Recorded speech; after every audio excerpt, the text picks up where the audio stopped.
தடுக்கப்பட்டுள்ள குர்ஆன் பிரதிகளை வெளியில் எடுக்கும் முயற்சி. ஜனாதிபதிக்கு நேரடி தெளிவூட்ட தீர்மானம்.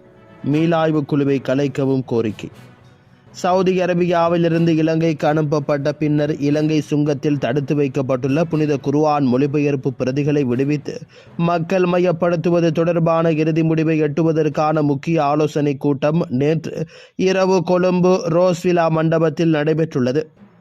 VR1 அமைப்பு நடத்திய இந்த நிகழ்வில் அனைத்து கட்சி முஸ்லிம் எம்பிக்கள், முன்னாள் எம்பிக்கள், உலமாக்கள், சிவில் சமூக பிரதிநிதிகள், புத்திஜீவிகள், சட்டத்தரணிகள் என பலரும் கலந்து கொண்டனர்.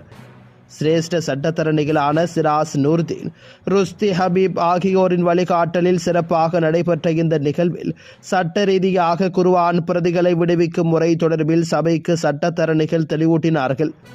அதனைத் தொடர்ந்து இலங்கை சுங்கத்தில் தடுத்து வைக்கப்பட்டுள்ள புனித குர்ஆன் மொழிபெயர்ப்பு பிரதிகளை விடுவிப்பது தொடர்பில் ஜனாதிபதி அனுரகுமார திசாநாயக்கவுக்கு முழு தெளிவடங்கிய கடிதம் ஒன்றை நேரடியாக ஒப்படைத்து தெளிவூட்டுவது.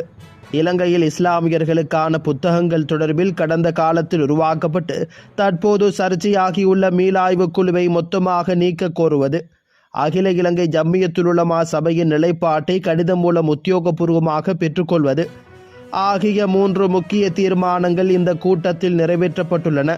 மேலதிகமாக இலங்கை சுங்கத்தில் தடுத்து வைக்கப்பட்டுள்ள புனித குர்ஆன் மொழிபெயர்ப்பு பிரதிகளை விடுவிக்கும் இந்த பயணத்தில் குறித்த பிரதிகளை விடுவிக்க மீளாய்வு குழு விதித்துள்ள 30 வசனங்களுக்கு விளக்க குறிப்புகளை சேர்ப்பது என்றொரு நிலை வந்தால், குர்ஆன் பிரதிகளை விடுவிக்கும் பட்சத்தில் அவற்றுக்கான விளக்க குறிப்புகளை ACJU மூலம் பெற்று குறித்த பிரதிகளில் இணைப்பதற்கு VR1 அமைப்பு பொறுப்பேற்கும் எனவும் அறிவிக்கப்பட்டிருக்கின்றது.